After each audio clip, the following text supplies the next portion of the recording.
He's never been late. Yeah. Here we go, folks. We're live on paraglidingtalk.com. I'm glad you're here. Sorry for the delay. I'm going full on rookie this evening. Can't figure out what's going on here. Thank you, Gerald, for fixing the internet with your super chat contribution. If you're just joining us, you are in the presence of greatness tonight. Our guest, JC, I have a friend named JP, JC Perren. Is that how you say it, Perren? Yeah, I just call him Perren. Yeah, JC. so when I see him, I just yell, JC, because he's always at Torrey Pines. He's a local. He's an instructor. He's always taking tandems. He is a FAA master rigger for skydiving. He's got hundreds, potentially thousands of skydive jumps. He's also a skydive instructor. He's got a great background with all types of aviation. He's a paramotor pilot. He's a rep for the Kangook team. And he's a local and just an awesome guy from the very moment. The first time I met him, we hit it off right away because he's such a cool guy. And so thank you, JC. I really appreciate you coming on the show. And I'm really excited about tonight's show. I want to just do a quick order of business. We've got a bunch of sponsors for the show. One of the sponsors is PPG Smoke. Go check out the website. It's ppgsmoke.com. They've got some new stuff on their website. I got an invite this morning that they've got a whole bunch of t-shirts. If you want to go check those out, go check out ppgsmoke.com. Also, the show is brought to you by paramotorprops.com. If you blow up a prop and you need to buy one, you want to get a good deal on it, you can do it through their website, paramotorprops.com. Also, if you didn't know, the show is brought to you by paraorangeproducts.com. Go check out their website. They've got all kinds of stuff to protect your gear if you bought paramotors and you want to keep your prop protected when you're traveling and different things like that. You can do that. Go check out their website, paraorangeproducts.com. Larry and his team are making all kinds of cool stuff. So let's dive into some of the stuff that's happening, and let's go right for the throat. Nobody knows who you are, JC, but I know who you are. I don't know who I am either. tell us a little bit about your background and how you got into the sport. And I'm interested to know how you found out about paragliding and paramotoring.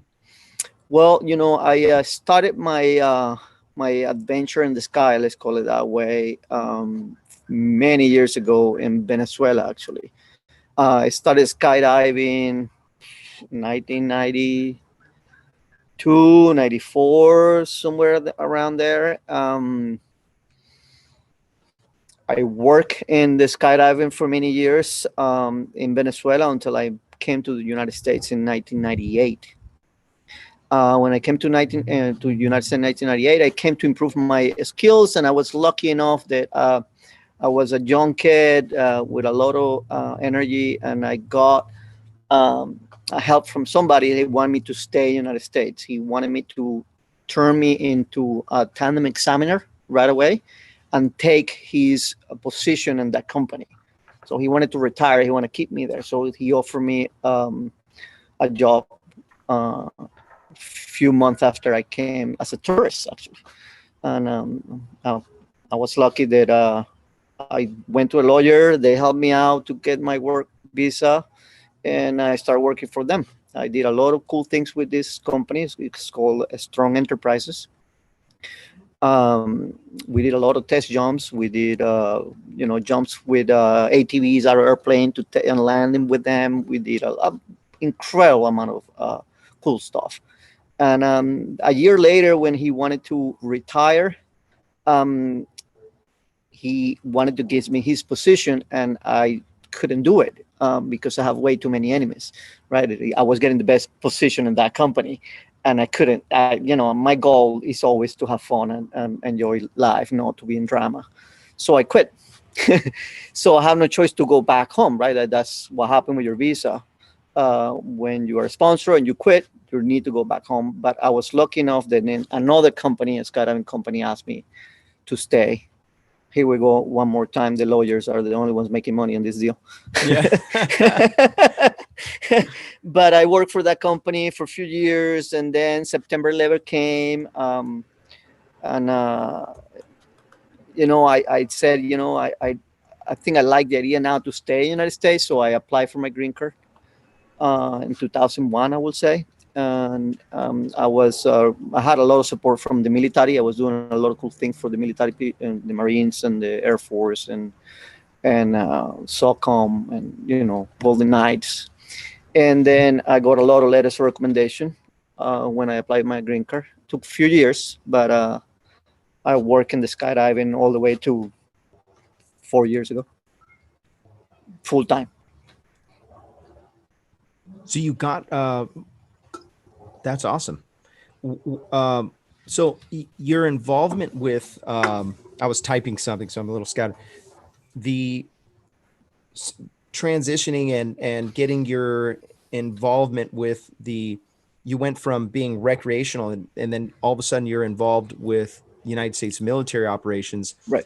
I wasn't sure. I was going to ask you pre-show if you're able to talk about it. So that's cool that you are. Yeah. No problem. What are some of the things that you were seeing that you learned there or that you were teaching there that you could translate over into civilians? And I want to talk a little bit about gear and quality. So normally, the civilians actually are the one that have at the beginning the most experience and jumping and techniques and flying and rigging and designing. And then the military is when they see what the civilians are doing, they start asking questions, or they start saying, hey, we want this type of operation.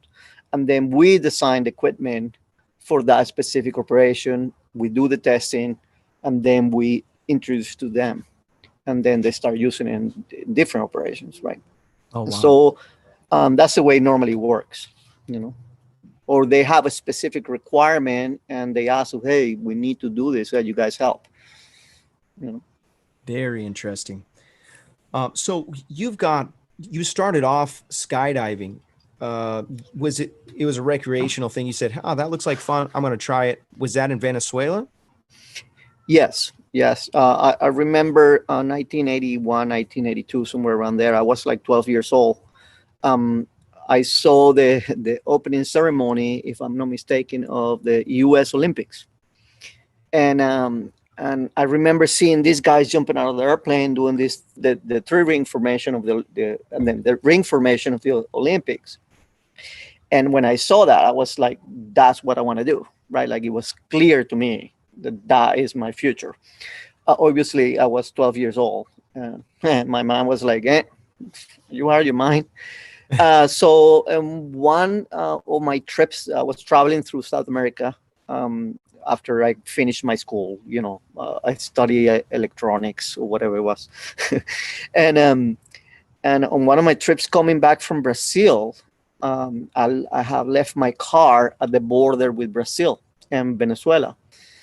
And so I got my car and I'm driving back home or whatever, and I saw this guy asking for a ride, and I said, well, it's my payback.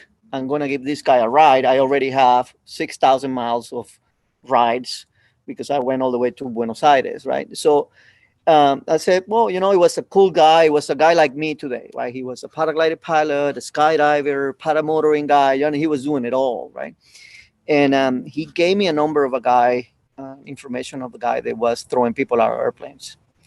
And thanks to him, I started skydiving. Nice. Right. Did you go really in? Cool dude. I will never forget the guy. Did you go into the sport with the consideration like, I'm going to become a regular skydiving pilot? No, I remember being really scared my first few jumps. I never imagined in my life, right? Remember, in South American countries, or you cannot just make a living saying I'm going to become a skydiver, right? It doesn't work that way. Like, we have this beautiful thing in the United States that you can say, I'm going to make a living paragliding, or I'm going to make a living skydiving, right? In South America, nah, it's a weekend thing. So never imagined that I was going to turn into an instructor or a professional in the skydiving business. I never even. Very interesting.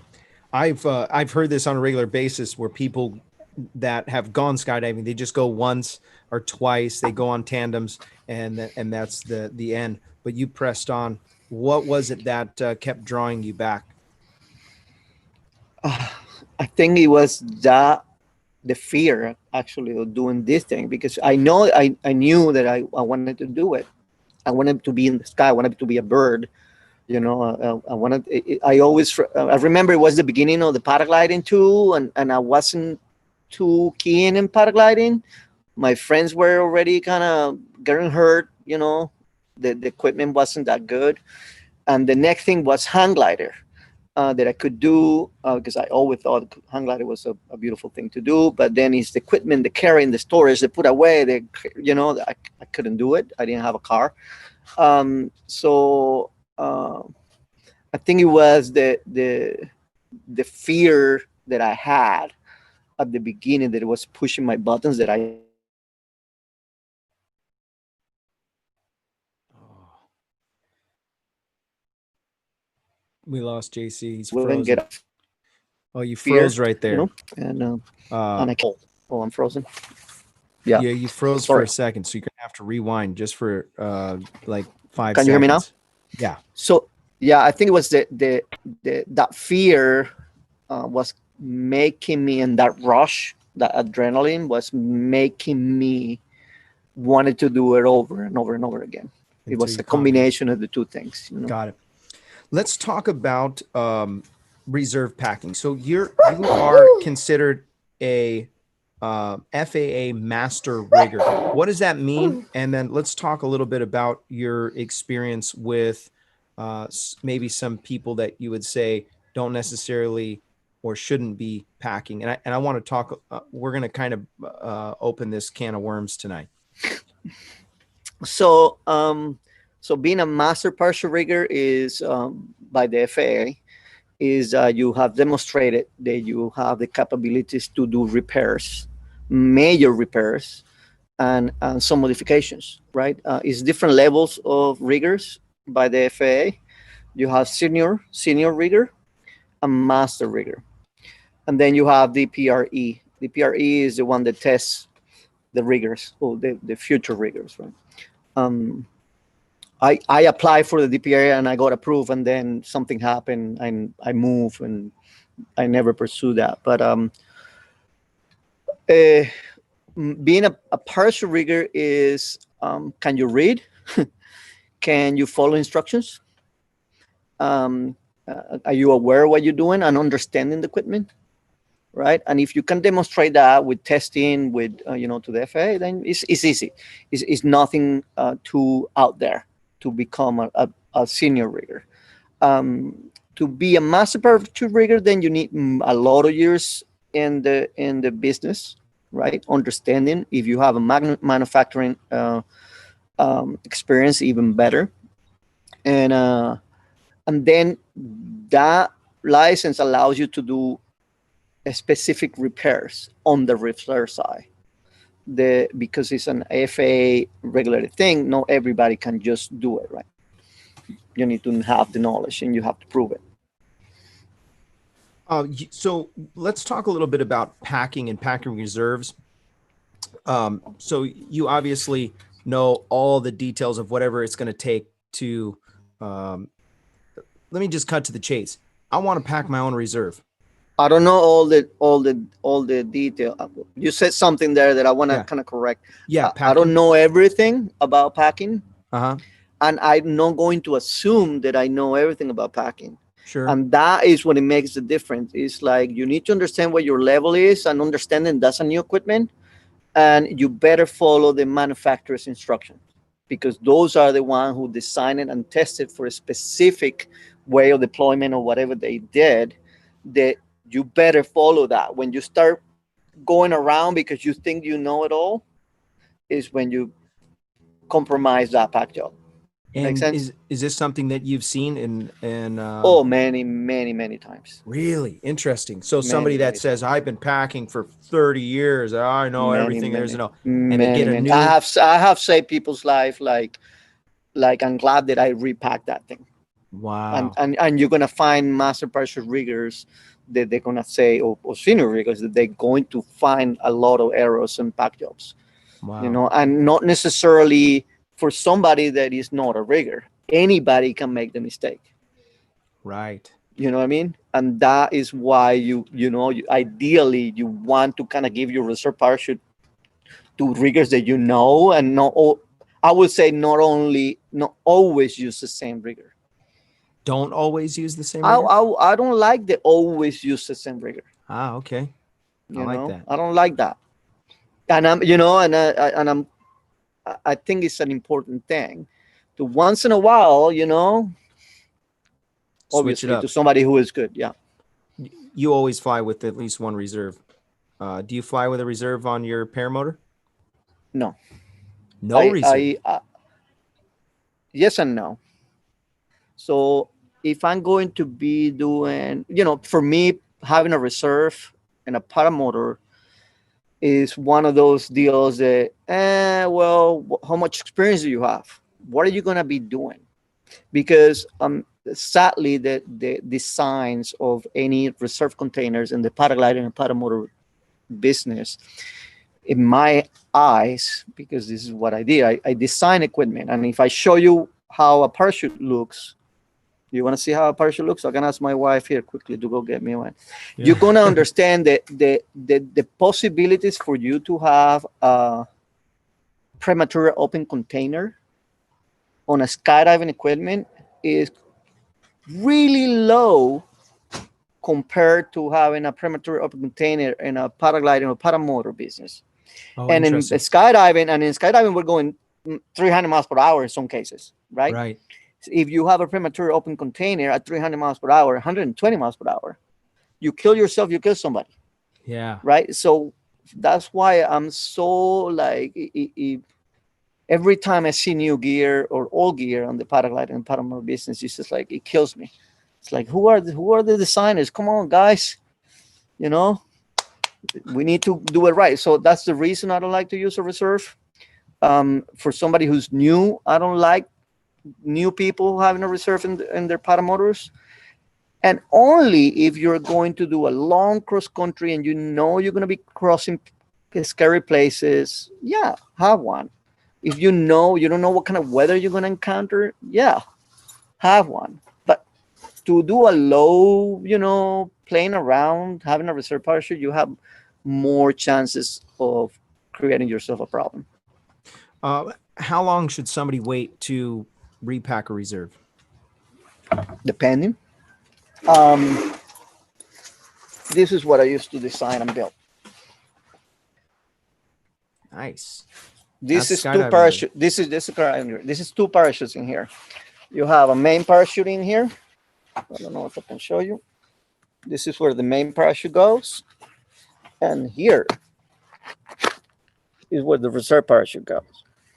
And if you see, you notice how tight it is, right? Like it's no flaps flapping around. It's no pins. They move really easy, right?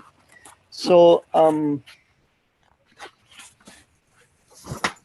for me, that's a really it's like my soul, right? When I see a harness container in the paragliding or paramotor, it kills me.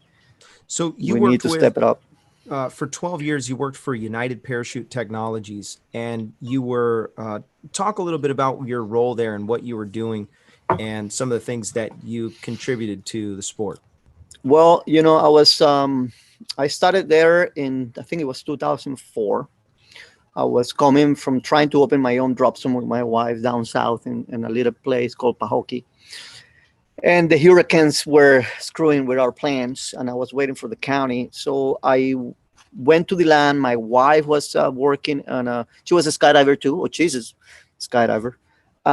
She started a position in the land, in the marketing side of a parachute company called Performance Designs. And she was there working in the marketing side. And I was training people in Spain, and I was training people in the land, and I was doing little things, waiting for the county to give me the okay to open the drop zone. In the meantime, I was helping this company, United Parachute Technologies, packing some parachutes, and finally they offered me a job in the R&D department. So I design tandem equipment on the skydiving. I design parts of this sport rig that you just saw, um, the few testing.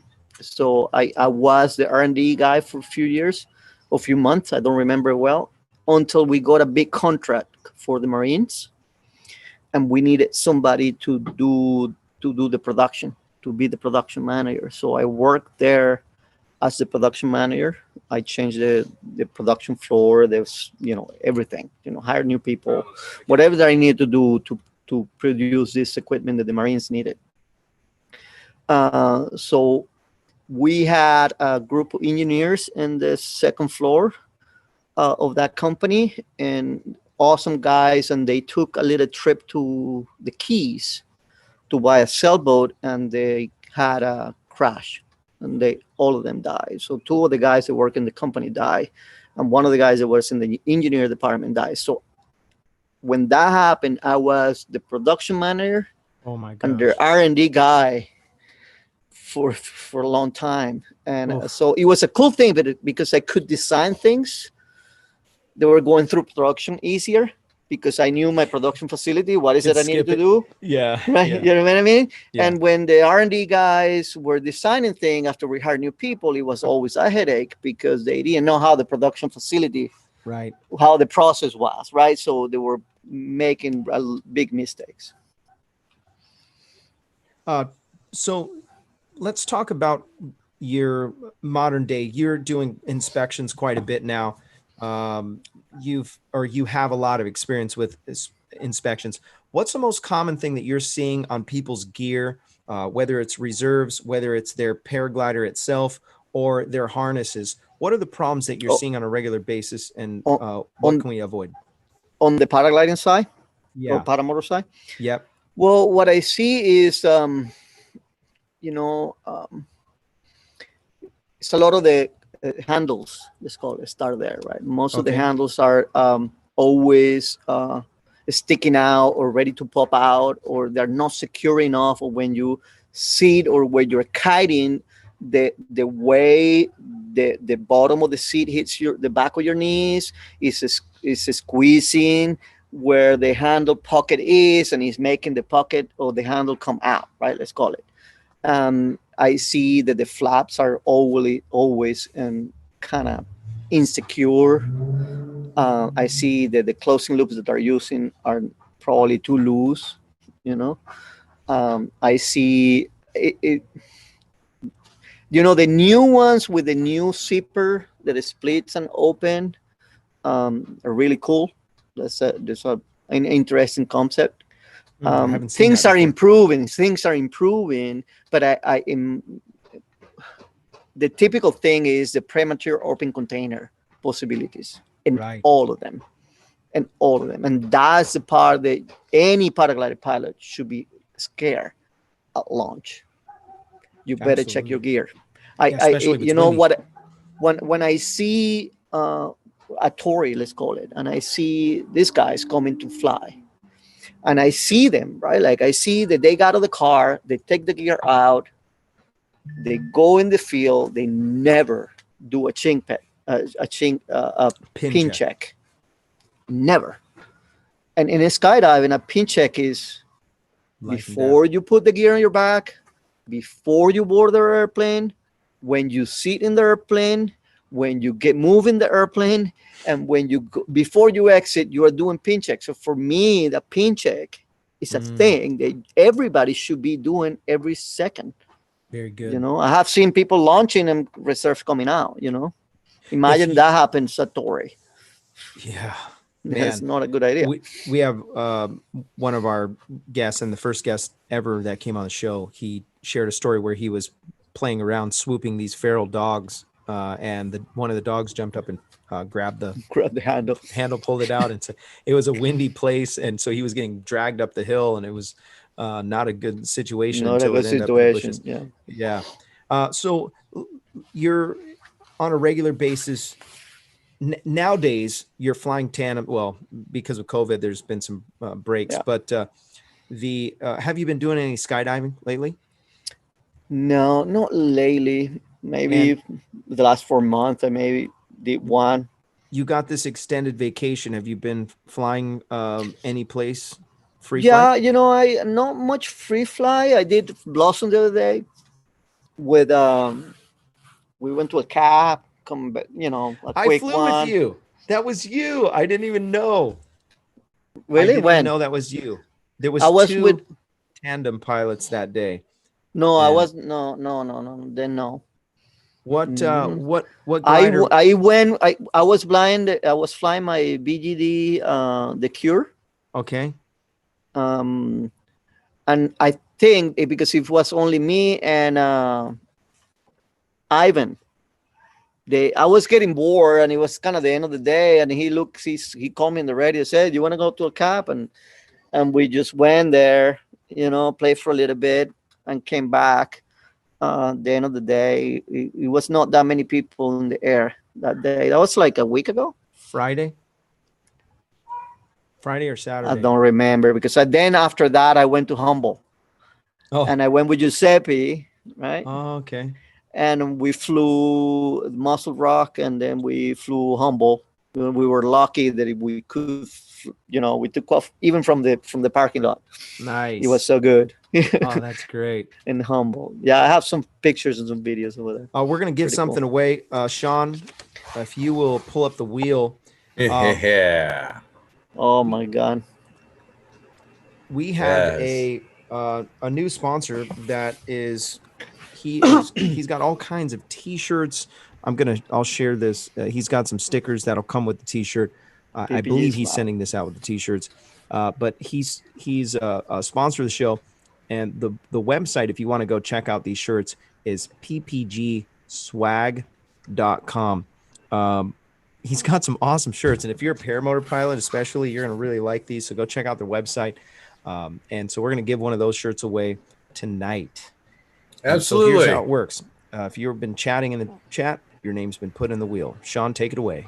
That's right. Now, first off, let me send a shout out to Travis Burns and Kyle Mooney, because they sent me this awesome shirt. Thank you guys. I appreciate that. This awesome, super soft. Yeah. Okay. The wheel has been going crazy, so I'm going to share this here. Host disabled participant sharing. You disabled participant sharing. I can't share my screen. Yep, sorry. No spinning of the wheel tonight. Breaking the internet. There you go. Try it again. All right. Oh, just fixed it. All right. Awesome. Here we go, y'all. So y'all can see the screen. You see this? You see this awesome wheel? Oh, I like that wheel. Yeah. You ready? Custom wheel. Yeah, that's right. And I'm going to build some suspense too. You ready? Oh, it's rolling. Can you all hear that? Look at that. I can hear it. Oh, infinite tumbles, infinite tumbles, infinite. Yeah, I know, right? That's funny. Yeah. And the winner is Ethan Vance. Congratulations. Ethan Vance, you're the winner, chicken dinner. Ethan Vance. All right. Ethan, I'll just need to know what shirt that you want. I've got a handful of them. Go to the website, pick the shirt that you want on their website. The website is ppgswag.com, and then send me a message, and I will get you taken care of. We'll get you a t-shirt right away. If it's one that I already have, he's shipped me a bunch of shirts already, I can just give it to you. So winner, chicken dinner. Congratulations on winning the shirt. Okay, so there's been a couple questions in the chat. I want to just get these out real quick.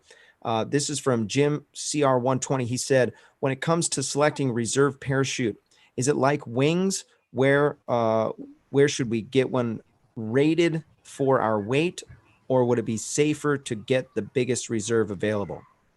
Great question. and I think I have some input as well. Yeah, each reserve is designed for a specific weight range, and you want to be in that weight range. Going bigger with a bigger reserve, what that's going to create you some oscillation, and not a good idea to land this way, and you won't be able to control it, right? So just stay on the weight range. Really simple stuff. Nice. When you're choosing the weight, are you considering your gear, your wing, and everything? Just Sure. like you would Yeah, do? it's, Okay, it's total weight. got it. Perfect. And then I had a conversation with Max Marion the other day, and he had a situation where he was flying with a reserve that was much bigger. And so he experienced he got very lucky, but as he was coming down, he said it felt like he was almost doing wing overs. Right. He had pulled his wing all the way in, so there was nothing to counterbalance. Counterbalance. Yeah, and he was very fortunate because he landed at the bottom of the pendulum, and it was okay. Another question came up from Nick Griffith, and he said, "What's the magic number for sink rate?" I think he's talking about obviously being under reserve. Do you have a 5.5. 5.5? You know, Okay. maybe yeah, it's a number that I like, and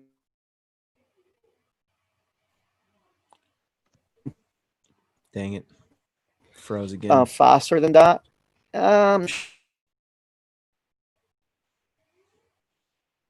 Like the idea. You froze up there. I missed it. Oh, dang it. Hello? Rewind back. Then to go 5. inside. Wait. Can you open this for me now? Hello? I see Yeah, movement. I can still hear you. Yeah, now I'm gonna go inside, see if is that okay? Sorry, Yeah, guys. yeah. I love it. Hardwired. Really Yeah. appreciate you. So you'll have to stand in the kitchen. Maybe I'll sit here. Don't worry, whatever. Sorry, guys. No, thank you for disrupting your night. By the way, if you want to follow JC, there's a link in the description. You can follow him on Facebook. And if you want to get a hold of him, maybe you have some questions, or maybe you're interested in getting some gear. He sells the Kangook gear, so you can get a hold of him. And he's got some really good knowledge on the sport. So Look at that. Yeah, love it. San Diego. That's a big picture. I like that. That's a big picture. Yeah, that was taken with a professional camera too, huh? Yeah. Yeah, looks really good. I'm blessed to be flying with most of the time paramotor with Jeff Hammond. Oh, you know Jeff Hammond. I'm trying to get him on the show.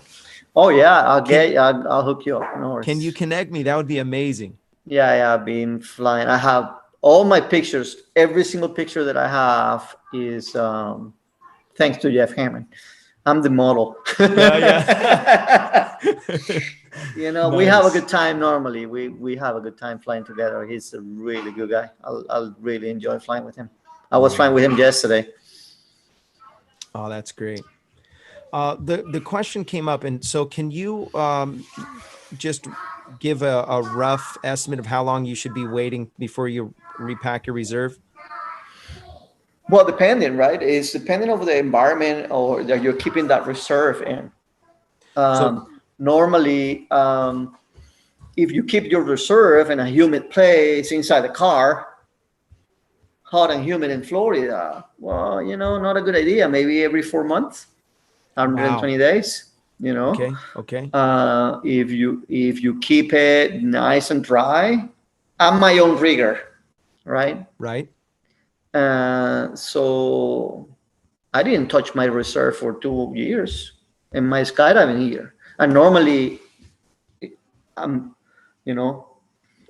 shouldn't do that. But I know in the conditions that I'm keeping my gear because I'm my own rigger. But I don't know you. I don't know what you do with your gears. That's why some rules, right? Like I have to be able to, or the FAA wants you to check your gear every 6 months, right? And paragliding side, I would say we should be doing every 4-6 months. And the reason is it's not because the pack job itself that he got disrupted inside the back. It's because normally the rubber bands are going to be breaking. You're kiting, you're sitting, you're moving, you're doing things, right? Where every time you pull your reserve, when it's a repack, one rubber band or two are broken, isn't it? So you should be careful with that, or at least each paragliding pilot should have the basic knowledge to understand that reserve and try to do it using the manual or asking for help for a rigger, Perfect. Especially if locals want to get a reserve pack, do they just take it to Torrey, or can they bring it to you? Yeah, normally because I'm a Torrey employee, I don't want trouble. And the best thing will be to go through Torrey, right? Okay. Obviously, we're not working right now, so you want to bring it to me? Good. Okay, yeah. Good. And I mean? you're in San Marcos? I'm in San Marcos, yes. Okay, I want to last question on reserves from me. I'm interested in getting certification for reserve packing. What steps would somebody want to take if they want to do that?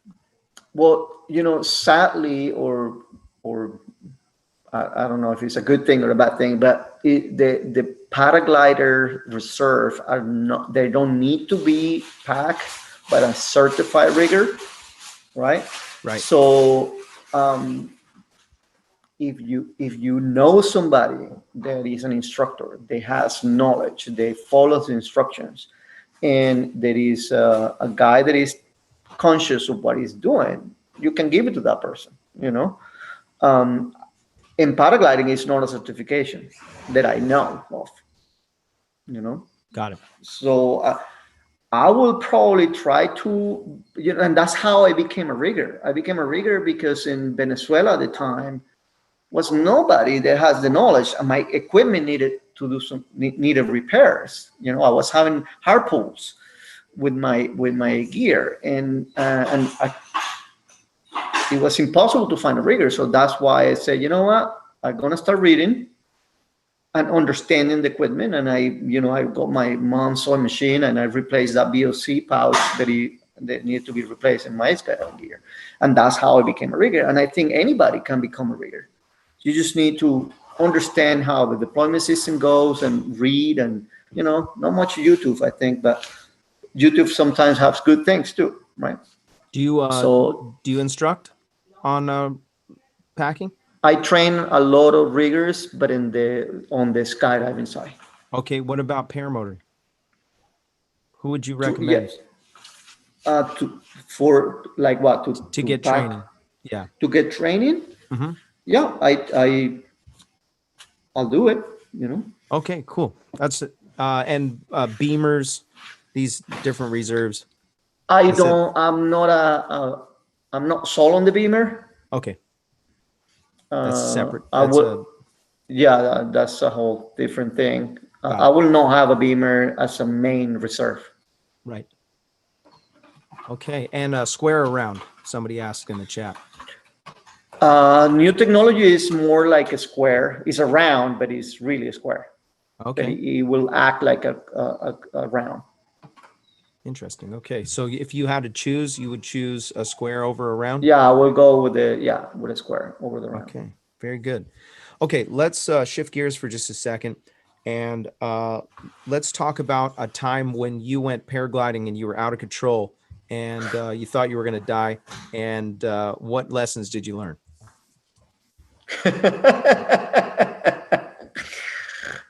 Don't be doing stupid things close to the ground. Yeah. That's the thing, right? The beauty of paramotoring is that you can do a lot of exploring or a lot of playing low to the ground. And obviously, when we start getting bored and anything that we do, I think we start pushing the limits. And that's how some people become really good pilots, right? You're getting bored, let me play a little bit more with these things. So one day I was playing too low, low enough where I was doing wingtip drags and things like that, and I ate it. So a reserve not gonna help you on low passes or low plane, right? So lucky me, I crashed in water. Really? Yeah. So I was playing. Yeah. Tell us about it. What happened? So it's an interesting one. I was playing in one of the most nasty legs that you can ever play in your life. Oh, nasty. Nah, one of the most nasty ones. And I was doing wingtip drags there, and I had a pilot above me that he was filming or whatever, but I didn't have any experience with him. I didn't know what kind of pilot he was or whatever. So I'm doing this thing, and in one of the turns, I saw another wing coming towards me. That it was not the pilot, that it was flying above me filming. And I did only that move to, instead of looking my wingtip, I did this to look who was that guy, and I lost it. I crashed in the water. Oh. How deep? So now I am in the worst place you can be, strapped to a motor, trying to not drink water, right? Like I'm thinking to myself, I cannot drink this thing. I cannot drink this. Yeah. And then I'm getting out. I have a lot of experience on water landings and the skydiving. That's one of the things that we used to train a lot, students and military people, water landing. So I got out of the harness, and the next thing that I'm thinking is, okay, can I save myself? Yeah, I can save myself. All right. Can I save myself with my gear? Right. Because now it's easy $6,000 in gear there. What are you going to do? Oh. So I was lucky enough that I said, yeah, I think I can save myself and this gear. And I start swimming to shore. And I felt the ground at one point, and I kind of stood up for a second just to see how high, And the next thing that happened is just I sank. It was just more like quicksand type of thing. Oh no! Yeah, and I have to save myself getting out of it. It took me like 2 hours to move 40 feet. Oh no! Yeah, I was dragging myself in like the Marines in the quicksand, right? Like on my back, and trying to find 2x4s and plywood and try to walk over the things and make a path. But I was lucky enough that I survived that one, though. My gosh. Yeah, so I don't do too much stupid things anymore. Where was that at? Salton Sea. Oh, in the Salton Sea. That is a nasty lake. It's a nasty lake. Where you at? Was it at a fly-in? It was, yeah, I think it was one of those fly-ins that a few years back, like maybe 4 years back. Oh, man. 3 years back. Did you get your gear back? I rescued my gear. Oh, that's good. I cleaned it up the same night or the next morning. I don't remember. Yeah. And I was flying with that thing. Oh, that's great. Yeah. It's incredible. That's a good thing about those things. You can just clean it up and go back up. You've got a huge fan that's watching the show, David Hatfield. David Hatfield, I'm sure. Sure. He's at Torrey Pines all the time.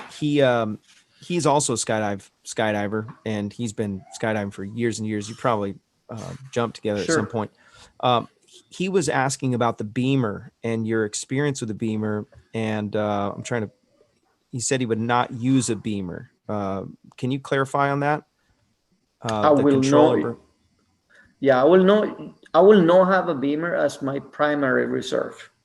Got it. And the reason is it's basic thing for me. I'm used to cut away and pull the reserve, right? Like I want to free myself from whatever I have. Yeah. And then cut away. But in paragliding is not that easy to do. And in a way, it's a good thing for some of the pilots out there. But what happened with the beamer is you're never going to deploy that thing, and it's going to be perfectly straight. You're going to be in a line twist. No matter what, you're going to be in a line twist. because it's, you know, a skydiving parachute, it has a specific deployment system that if you control that free fall, that reserve is going to try to open perfectly straight.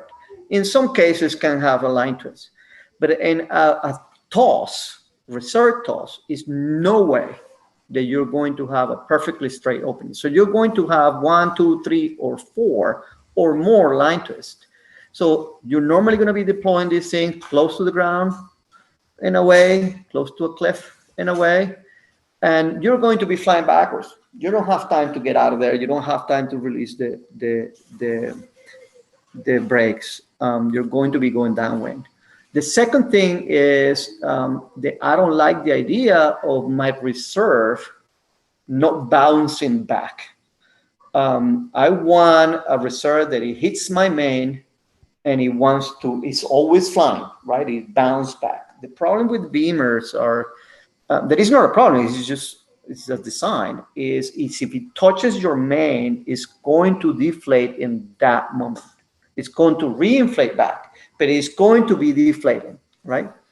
So I don't like that either. So it's perfectly good to have a beamer if I'm going to be doing debagging and I'm high enough and it's obvious that now my main is in a line twist and I cannot fix it, then I can throw my beamer, bring my thing in because I have plenty of time. Altitude is your friend. But when you're flying cross country here in Palomar, having a beamer, I don't think it's a smart move. If you have a secondary one as a round, then yes. Does it make sense? So flying with two reserves, what do you think about that? Yeah, no problem. Why not? You know, so I will have probably a beamer and a regular round. Got it. Well, now, where? When you talk about, we actually had a guy on the show a couple guys on the show actually that have thought about the idea for acro to have a cutaway reserve system. And what are your thoughts on that? So when I became a paragliding pilot, the first thing that I wanted to do was to be able to get rid of that main. So I modified my my harness. It was one of those harnesses with the reserve on the back and up, I think it was. And the first thing I did is I modified and I did a cutaway system with that. I did a cutaway system with a skyhook. The skyhook is, it turns your main parachute into the pilot chute that pulls your reserve. That's what a skyhook is, in a way. So I did that. And I'm okay because I'm a skydiver. I have over 10,000 jumps out of airplanes. I'm aware of altitude. But for a paraglider pilot that is not aware of altitude, having a cutaway system is probably not a good idea. You know what I mean? You have to really always understand what altitude you're in to be able to do that or cut away your main. That's Very my good. thought. One of the guys asked a question about whether or not your wife skydives or paraglides. And my wife is, yeah. She does? Oh, you're breaking up. Yeah, you're breaking up. Ask me the question again. Does your wife paraglide and or skydive or both? Yes. My wife, sorry about my dog. Yeah. Yes, Kobe. My wife is Kobe. My wife worked with me in the skydiving industry for many years. Okay. She worked in the skydiving industry. She was a coach. She was a really good canopy pilot. She got with me the P2, right? But she's a mother. She's really busy with her university. She actually yesterday got her 10-year, so she cannot get fired in a way from school. That's a good thing. Thanks to her, I can do the things that I do, because we have somebody always, taking care of the kids and taking care of the income, I guess. Yeah. No, Nice. She was a skydiver and a P2 pilot. She has done a lot of paramotoring with me as a passenger. Oh, that's cool. Yeah. Can you certify pilots for tandem for paramotoring? Well, no. The quick answer is no. I probably have more experience than most people on the tandem side, and paragliding and skydiving. Paragliding, it's all related. And I applied to get my tandem administrator rating, but I couldn't make it to that training with Chad that day. I had all the requirements, but I cannot do it through the association. Put it that way. Got it. Very good. What's your go-to when you want to go flying? Just free flight, or we know that you fly a Kangook. What's your go-to wing? I will say, since I started flying, I always enjoy BGD. BGD, okay. I- Bruce Goldsmith BGD. Designs. Yeah, Bruce Goldsmith. It's my favorite wing, right? I have a tandem BGD. I have my solo is BGD. I have my paramotor is BGD. Nice. So I like Awesome. Awesome has a really cool wings too. I have flown an incredible amount of different wings. I did a trip with Jeff Hammond actually last year or 2 years ago. We went to Arizona City. It was like 450 miles from here. We did different legs, and it took us like 4 days or whatever to get to Arizona City. And just on that trip, I did 8 different wings. Wow. And normally I like to test and fly them, and I fly them for long, right? Like, and let me see how this performs. But it's the technology and the wing manufacturers are out there. 90% of the wings out there are amazing. I don't believe that it's a bad wing out there. It's just different. Anything that flies is fantastic. Does it make sense? Yep. It's just different. It's just, that's it. I would hate to have such a experienced person with designing stuff for flying and not ask a question about harnesses. Now, I'm a free flight guy and I like cross country, so I fly a pod. What can you share with us about harnesses and talk about your experience with have you flown pod harnesses, and what do you think about it? I'm asking from a personal perspective, and I know there's a few free flight guys that are watching. I'm not an expert cross-country pilot on the free fly. I like a regular harness where I can use my legs in any direction I want. I have a pod. I don't know. I think I feel my glider better without the pod. In my case, I'm looking more than the pod or the performance. I'm looking more of, are you comfortable with it? Is the reserve container a good reserve container? And is a safe gear.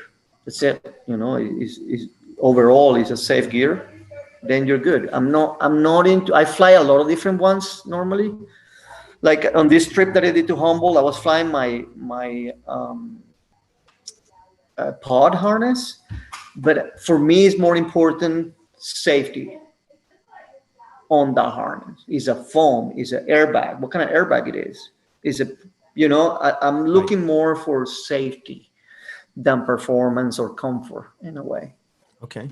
And did you have any involvement in design for paragliding harnesses? Sadly, no. I had an opportunity to design paramotor harnesses. That's how I met Kangook. I was building some paramotor harnesses in a little shop that I had. The reality is there is no way that we can compete. I got approached by a paragliding manufacturer 4 or 5 years ago. They wanted me to open a paragliding production facility here because they were looking into introducing paragliders into the military side. And the only way that the military in the United States can get gear in a way if it's made in the United States, right? It's a very amendment compliance, and normally the equipment has to be in the United States. And if you really want to sell this equipment to the military, then you better do it in the United States. Wow, I didn't know that. So I got approached by this company. Yeah, I got approached by this company to open a production facility. The biggest problem is the price, right? Like the production price in the United States is just too crazy. So it's no way you can make a profit. You know what I mean? It's not worth it.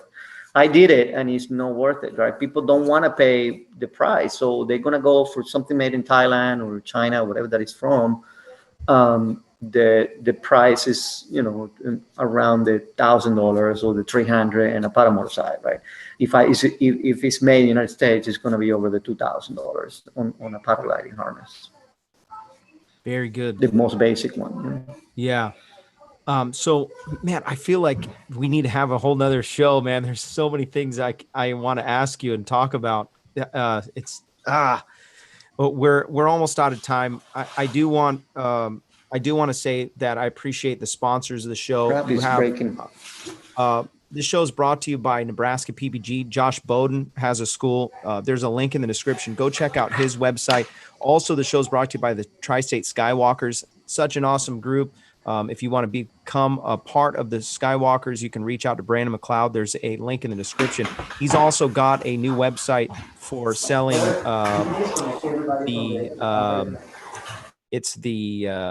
I always forget because I don't use it, hand sanitizer.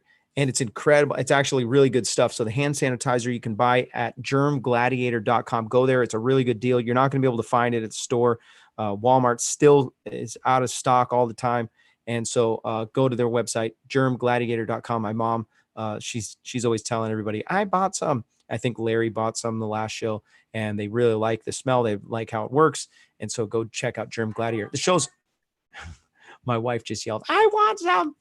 The show is also brought to you by iFly Indiana Powered Paragliding. If you're interested in flying paramotors, there's no better place to get the proper training than iflyindiana.com. Kevin and his team will get your feet off the ground. And also the show is brought to you by Lone Star Paramotor. If you're in Texas, reach out to Ron Turan. He has a great school for training, and it's a great place. Real quick, Craig Taylor, you've got some updates from Resurgence PPG and some things that are happening. Can you take the floor for a second?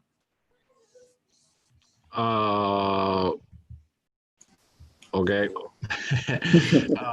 Check out resurgenceppg.com. It is a 501c3 nonprofit. Their mission statement is to provide an opportunity for emotionally and physically adaptive disabled veterans and warriors. It's a great program. If you can donate $1, that's great. If you can't, everybody's using Amazon, and smile.amazon.com. Select a charity of your choice. Resurgence PPG. They donate a percentage of your purchase. And an update as far as the most recent upcoming events hosted by PPG Gorilla and the Sky. I lost your audio. Poker Run. The poker run at Wauchula Airport has been postponed to June 13th due to weather and safety concerns. 1202 Maurice Sunny Clavel Road, Wauchula, Florida. Reach out to the Sky Pirates for more information, and I will put the link to that in the chat. Perfectamundo, Telemundo. Craig really didn't know that I was going to throw that at him, but I really liked how he handled it last week, and he handled it really good again this week. I'm going to move out of here that way because I don't know if it's me or what, but it's breaking up. So I'm going to connect it to. Breaking up a little bit? Yeah, I'm going to connect it to the cable. I forgot about the Amazon connection. So if you if you buy stuff from Amazon a lot, you can choose your charity to donate to that Amazon will donate to. So there's a way to do it. Go check out the section on Amazon where it says, I just thought about something. Resurgence should put like a little tutorial on how to do that on their website. Yeah, it's really easy. If you go to smile.amazon.com, it rolls over all of your same login info and your account info. It's really easy. Just choose the charity of your choice. And they give you a printout like every 3 months. They'll tell you like you've helped this organization with $40 or $14 or whatever it might be. It's a small percentage, but every bit matters to those guys. You could be really changing the life of somebody who could really use a uplifting adventure, to turn things around. Heck yeah, man.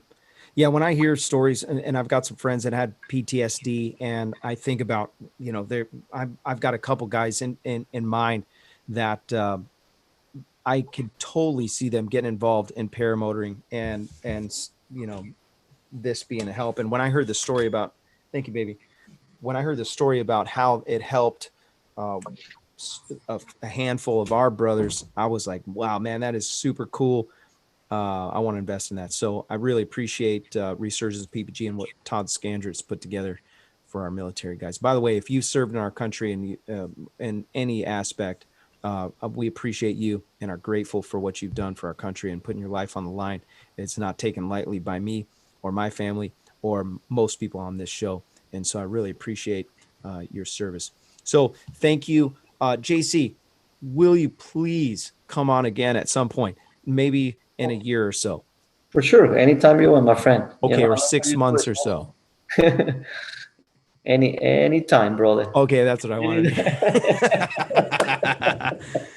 There's so much more because you have such a wealth of knowledge. And by the way, so many people requested that I have you on. And so it only took me 3 years, but I finally got you. So it's just scary for me, man. It's just a big commitment. This is worse than marriage, Yeah. It stays forever. Whatever you say is there. Oh, man. Did such a great job. Thank you so much. We're going to go to the after show. If you're one of the Patreon supporters and you want to join the after show, we're not going to hold him hostage, but he'll be here for just a couple more minutes. Just put your information in the chat. Thank you for the supporters, by the way, on the Patreon and the PayPal. And if you want to support the show for just a couple bucks, go do it. If you like the show, you want to keep it going, you can contribute in that way, and you're investing in a sport that you love. And I think it's a good thing that we have this. And so if you want to keep it rolling, let's do it and support the show, Patreon or PayPal. And you can also go check out the website, paraglidingtalk.com. If I don't see you in there, I'll see you on there. Have a good night, everybody. Thank you so much. Life is good. All right. Pura vida.